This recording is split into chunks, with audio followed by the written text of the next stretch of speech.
just serendipity that we learned about it. I said, oh yeah, we got to save that. Sometime in 1998, we were contacted by the South Carolina Court of Appeals that they had a bench that they were no longer in need of and wondered if we wanted it. First we were like, what? Why is it in the basement of the State House? And we were kind of surprised.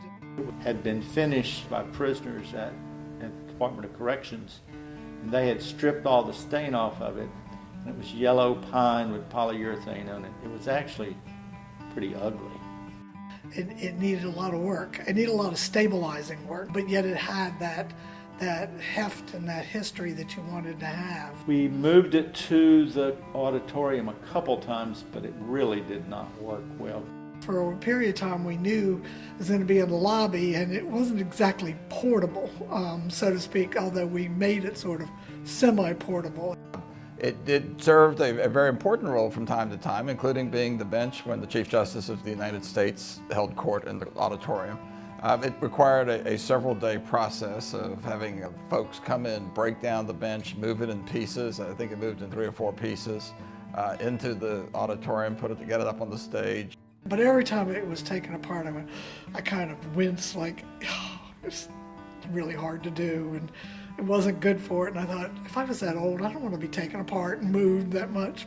When it sat in the lobby, it was basically a study desk. Students sat on it. When we had receptions, it became the reception table for the bar, essentially.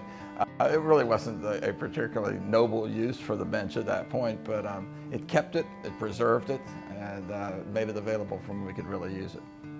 Well, I hope they will learn the history of it. This bench created because in 1868, South Carolina got a new constitution and for the first time had a Supreme Court.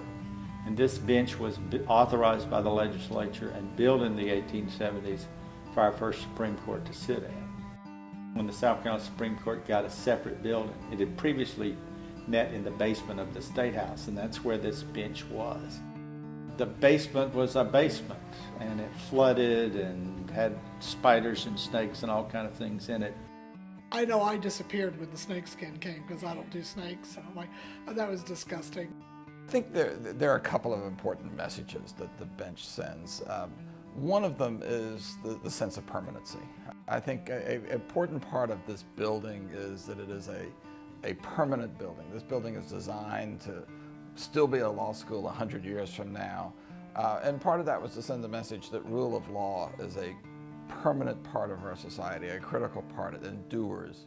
I just think it's really fabulous to see how a simple piece of pine furniture that has lasted now for 150 years roughly can become such a critical part of a school that will be here another 100 years from now.